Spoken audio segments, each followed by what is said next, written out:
Hello guys, welcome to RP academy and a very good afternoon to all of you. तो आपको पता है मैंने यहाँ पर बोला था कि मैं आप लोगों को रीजनिंग का, इंग्लिश का और करंट अफेयर्स का सारा पोर्शन बताने वाली हूँ कि कैसे कैसे आपको पढ़ना है। तो आज हम लोग रीजनिंग देखेंगे और इस वीडियो में हम ना ही केवल स्ट्रैटेजी देखने वाले हैं, साथ में हम यहाँ पर रदर अपने लिए सोर्सेस भी देखेंगे कि क्या क्या फ्री सोर्सेस से हम प्रिपरेशन कर सकते हैं और कैसे करना चाहिए, ठीक है, और मॉक टेस्ट वगैरह कैसे लगाने हैं। तो यहाँ पर पहले तो गोल कितना रखना है एग्जाम में, ये बहुत इंपॉर्टेंट होता है क्योंकि हम लोग यहाँ पर बेयर मिनिमम के साथ नहीं जा सकते हैं। हाई एक्यूरेसी रखनी होगी और 20 से 25 अटेम्प्ट एटलीस्ट यहाँ पर करने की कोशिश करनी है। सेक्शनल कट ऑफ तो आपको क्लियर कंफर्टेबली करनी ही है। आपको यहाँ पर ओवरऑल कट ऑफ में भी मार्क्स चुराने होंगे।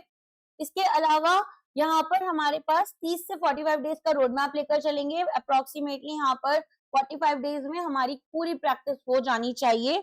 तो इसके बाद में अगर हमारे पास कुछ भी टाइम बचेगा तो वो हम किस में यूज करेंगे, मॉक टेस्ट में यूज करेंगे, राइट।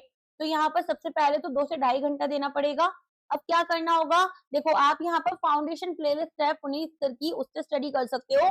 तो स्लॉक्स कवर करने हैं सभी तरह के, इनइक्वालिटी कवर करनी है, डिकोडिंग कोडिंग यहाँ पर आपको करनी होगी। तो 30 से 40 क्वेश्चन, देखो क्लास में ही आप लोगों को इस तरह की फैकल्टी 10 से 20 क्वेश्चन करा देते हैं। फिर 10 से 20 क्वेश्चन आप यहाँ पर कोई भी क्विज लगा सकते हैं। लॉजिक क्लैरिटी के ऊपर काम करना है, स्पीड के ऊपर यहाँ पर अभी काम नहीं करना, अभी यहाँ पर एक्यूरेसी पर काम करना है, ठीक है। इसके बाद में हमारे पास में कोई भी कंफ्यूजन कॉन्सेप्ट के अंदर नहीं होना चाहिए, ठीक है। हम यहाँ पर बेसिक क्वेश्चंस को बिना किसी गैस वर्क के ही सॉल्व कर लें, इतना हमको खुद को तैयार कर लेना है। फिर हमें अब अपने बेसिक्स को स्ट्रेंथन करना है और स्पीड के ऊपर काम करना होगा। तो यहाँ पर हम क्या करेंगे, यहाँ पर हम देखेंगे कि किस तरीके से हमारे पास में सौरभ सर की एक बिलीवर सीरीज है, उसको हम यूज करें। हमारे पास direction sense, blood relation, order ranking, alphanumeric series, ये सभी चीजें कवर करें। और इजी पजल से हम शुरू कर सकते हैं 15 से 20 मिनट। तो अगर आपको पुनीत सर की प्लेलिस्ट अच्छी लग रही है वहां से पढ़ लो, अगर सौरभ सर की पसंद आ रही है वहां से पढ़ सकते हैं। टाइम्ड सेट्स हमें पढ़ने इंपॉर्टेंट ना, why are we focusing on these faculties and not regulatory one, ये भी आपको दिमाग में डाउट होगा। See the best part about these faculties is they are tackling for the exams like IBPS PO clerk, SBI clerk, SBI PO, RRB PO, RRB clerk. So all these exams are being set by IBPS. So whatever is the structure of the question that appears in these exams, there is high chances that the similar kind of structure will be based on the question that you are going to face in your RBI grade B. तो करना क्या है कि आपको एक पता चलता रहेगा कि अच्छा ठीक है IBPS how it is updating itself हो, क्योंकि हर बार ना ऐसा नहीं है कि क्वेश्चंस यहाँ पर आपके अपडेट नहीं हो रहे हैं, कॉन्सेप्ट शायद सेम रहे लेकिन क्वेश्चंस में अपडेट होती हैं, कुछ नई टेक्निक्स, कुछ नई चीजें आती हैं, तो वो आप यहाँ पर अपडेट हो जाते हो। फाइन, अब यहाँ पर आगे देखते हैं कि हमारे पास में किस तरीके से आउटपुट होना चाहिए। तो जो नॉन पजल क्वेश्चंस हैं वो हम यहाँ पर बढ़िया तरीके से सॉल्व करेंगे और एक्यूरेसी रखेंगे 85% की। Now coming to the phase 3, puzzle denomination phase. ये हमारे पास वो फेज है जहां पर भाई मुझे पजल करनी है, अगर मैंने आज पजल नहीं की है तो मैंने खाना भी नहीं खाना है। पहले पजल करनी है फिर खाना खाना है, बेड पर तो जाना ही नहीं है बिना पजल सॉल्व किए। तो पजल हैवी प्रिपरेशन करनी है। सौरभ सर की मॉडरेट पजल्स होती हैं, पुनीत सर की 12 बजे 12 पजल्स कर एक प्लेलिस्ट है, उसको आप तैयार करना शुरू करो। Linear arrangement, circular arrangement, floor, flat puzzles, box puzzles, तो 3 से 5 पजल्स, मतलब यहाँ पर आपकी 2 से 3 पजल्स तो आपके टीचर ही सॉल्व करा देंगे, 1-2 पजल्स खुद से भी सॉल्व करनी है। तो यहाँ पर कंफर्टेबल हो जाना है 2-3 वेरिएबल पजल्स के साथ में और आइडेंटिफाई करना है कि इजी सेट कौन सा होता है और यहाँ पर हमारे पास में टफ सेट कौन सा होता है। नेक्स्ट आता है मेंस लेवल का और एग्जाम रेडीनेस हमारे पास कैसी होनी चाहिए। तो अब 2.5 से 3 घंटे आपको देने हैं। Critical reasoning very very important, you can not skip it. 7 से 10 दिन डेडिकेटेडली यहाँ पर आपको अपने लगाने पड़ेंगे। स्टेटमेंट, अजम्पशन, इन्फेरेंस, कंक्लूजन, ठीक है, तो ये आपको देखना है। तो पुनीत सर का मेंस कंटेंट जो होगा उसकी प्लेलिस्ट खोलो, उसको लगाओ। ये सारे टीचर्स ना अलग अलग प्लेटफॉर्म्स पर पढ़ा चुके होते हैं, जैसे बैंकिंग वाला पर, अनअकैडमी पर, अपने खुद के इनके चैनल्स चल रहे होते हैं। तो यार आपको तो पढ़ना है, आपको क्या मतलब है ये कौन से प्लेटफॉर्म पर है, कहाँ पर नहीं है। आप अपना पढ़ाई करो, जहाँ पर आपको बेस्ट कंटेंट मिल रहा है वो करो, ठीक है। एक टीचर के लिए जरूरी नहीं है कि कौन सी कोचिंग के साथ में ये कनेक्टेड है, वो कोचिंग इनको पैसे दे रही है, यहाँ पर इनके काम चल रहे हैं, जैसे बिनता है। आपको केवल नॉलेज गेन करनी है, टीचर की रिस्पेक्ट करनी है, टीचर से प्यार करना है कि उसने इतना अच्छा कंटेंट दिया, ठीक है। तो यहाँ पर 7 से 10 मार्क्स अगर आपका लॉजिक स्ट्रांग है तो आसानी से आपको गेन हो जाते हैं। इसके बाद में यहाँ पर हमारे पास में और क्या क्या आता है, इसके बाद में हमारे पास 2 एडवांस टॉपिक्स आते हैं। हमारे पास input output, coded inequality, data sufficiency. फिर हम देखेंगे मॉक टेस्ट, गेम चेंजर, 3 से 4 मॉक्स आपको पर वीक लगाने हैं, ठीक है। अच्छा, एक इनपुट आउटपुट ऐसा टॉपिक है ना जो बिल्कुल फेवरेट आरबीआई ग्रेड बी का जो पहला एग्जाम रहा है, ठीक है, वहां से देते आ रहे हैं, इनपुट आउटपुट देंगे ही देंगे, मतलब इनका मतलब होता है ना किसी का बड़ा फेवरेट टॉपिक होता है, तो वैसा है। सेक्शनल टेस्ट आपके रेगुलरली हो रहे हैं। अब डेली स्ट्रक्चर हमारे पास स्टडी का कैसा है कि 1 आवर कॉन्सेप्ट और वीडियो में दो, 1 आवर प्रैक्टिस करो और 30 मिनट पजल और रिवीजन में लगाने हैं, ठीक है।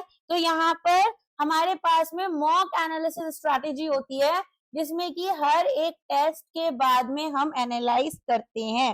क्या एनालाइज करेंगे कि कौन से टॉपिक्स हमारे वीक हैं, हमने कहाँ पर टाइम वेस्ट कर दिया, कहाँ पर हमने मिस्टेक्स रिपीट करी, और एक error notebook as I always say आपको मेंटेन करनी है।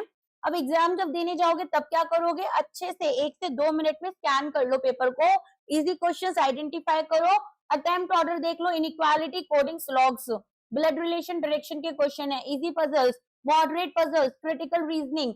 अब यहाँ पर कुछ गोल्डन रूल्स रहते हैं, एकदम टफ पजल से स्टार्ट मत करना पेपर को, गैस मत करना ऐसे ब्लाइंडली, और 10 से ज्यादा मिनट आप किसी भी पजल सेट पर नहीं देने वाले हो, वेस्ट ही नहीं करोगे। इजी डुएबल क्वेश्चंस पहले पकड़ो, एक्यूरेसी के ऊपर ज्यादा फोकस करो, अटेम्प्ट्स के ऊपर इतना ज्यादा फोकस मत करना, सबसे पहले एक्यूरेसी आती है, ठीक है। 50 क्वेश्चन गलत करने से अच्छा है 10 क्वेश्चन सही करना, राइट। तो यहाँ पर पॉजिटिव मार्क्स लेकर आने हैं, तो ये आपको ध्यान में रखना है। डेली प्रैक्टिस आपकी नॉन नेगोशिएबल है, पजल सिलेक्शन स्किल आपकी क्रूशियल है, क्रिटिकल रीजनिंग यहाँ पर हिडन स्कोरिंग एरिया रहती है, मॉक्स अगर बिना एनालिसिस के किए तो वेस्ट हो जाएगा टाइम, और कंसिस्टेंसी आपकी हर एक चीज को बीट करेगी। Every day you have to be consistent and then you will see the results, they will be beautiful. Even if you have never appeared for any kind of banking exams, you are going to be someone like an expert only if you are consistent, you are disciplined, you are just not studying for the sake of showing to others. आप सच में अगर बैठे हो ना 1 घंटा, तो आपने वो 1 घंटा पूरा फोकस पढ़ा है, ये नहीं है कि हाँ मैंने पढ़ा था, देखा था, करा था, नहीं, पढ़ाई में ही डूबना है उस टाइम पर, ठीक है। तो यहाँ पर आपको ये याद रखना है, सेक्शनल कट ऑफ क्लियर करना बहुत इंपॉर्टेंट होता है, और ओवरऑल स्कोर को भी आप यहाँ से बूस्ट कर रहे हैं, ठीक है। चलो, अब यहाँ पर हाई एक्यूरेसी में अब सोर्स लिस्ट आप देखना, ठीक है। तो यहाँ पर कॉन्सेप्ट किंग माना जाता है फाउंडेशन में पुनीत कुमार सर को, तो यहाँ पर रीजनिंग फाउंडेशन बैच है, इनका अपडेटेड रहता है।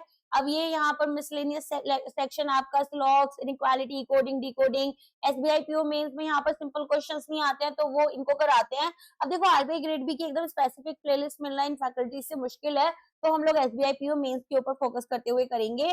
तो यहाँ पर only a few, definite, false, ये सारी जो क्वेश्चंस आते हैं ना जो फ्रीक्वेंट रैप एरियाज है, वो आपको कवर करने के लिए मिल जाते हैं। तो ये लिंक मैं आपका ना यहाँ पर पीडीएफ आपको मिल जाएगी, वहां से उठा लेना, उधर ये लिंक्स पड़े हुए हैं। सौरभ सर का आप देख सकते हैं, बहुत अच्छा है। मेंस स्पेशलिस्ट में आपको हाई लेवल पजल्स करनी है, 12 बजे 12 पजल्स का है इनका। और इसके अलावा यहाँ पर आपके पास न्यू पैटर्न पजल्स, देखो न्यू पैटर्न तो आपको करने ही पड़ेंगे। अगर आप देखेंगे 2021 से 2025 तक के बीच में, तो मेजर चेंजेस हैं पजल्स में, तो मेजर चेंजेस हर बार कुछ नया आता ही आता है, तो वो नया क्या आ रहा है एग्जाम्स में वो आपको पता होना चाहिए। और इसीलिए मैंने बोला कि ये जो फैकल्टीज हैं they are going to actually help you with this particular thing, ठीक है। तो यहाँ पर आपको अगर इंश्योर करना है कि सिलेबस कॉम्प्रिहेंसिवली कवर करो, तो आपको फेज 1 लॉजिक में, फेज 2 बेसिक्स में, फेज 3 पजल्स में, फेज 4 एडवांस की तरफ जाना होगा। और ये यहाँ पर बाकी फैकल्टीज भी है, जैसे अंकुश लांबा सर हो गए, थ्रेड मेथड, तो मेरे को इतना नहीं समझ में आया पर्सनली, अगर मेरा पर्सनल वाला लो, but I have seen a many of students जो कि उनसे पढ़कर भी क्लियर करते हैं एग्जाम। तो हर एक किसी का अपना अपना होता है, आप उनको भी देख सकते हैं, ठीक है। तो यहाँ पर बिग ब्रांड फ्लफ वाला जो है, ऐसा नहीं जाना है हमें, हमें यहाँ पर क्या है, हमें कोशिश ये करनी है कि हम जाएं उन टीचर्स के पास जो कि एग्जाम क्लियर करा रहे हैं, ठीक है। ऐसा जरूरी नहीं है कि बड़े ब्रांड्स के ही एग्जाम क्लियर होते हैं, उनकी मार्केटिंग अच्छी होती है, ठीक है। बहुत सारे टॉपर्स वगैरह का तो you know how they go into those coaching institute even if they have not studied ever, so it happens in all the coachings and all the exams, that doesn't matter। तो यहाँ पर ये important है। Assumption और इनफेरेंस में आप देखेंगे 7 से 10 मार्क्स आपके इजी होते हैं to get than a complex puzzle. तो इस तरह के क्वेश्चंस को आपको अटेम्प्ट करना है। एक बार अच्छे से खुद से इस पीडीएफ को रीड करना और यहाँ पर वीडियो को लाइक कर देना, ठीक है। और कुछ चाहिए तो कमेंट कर बता देना। कल आएगी इंग्लिश की वीडियो, ओके। चलो bye bye, take care and all the very best.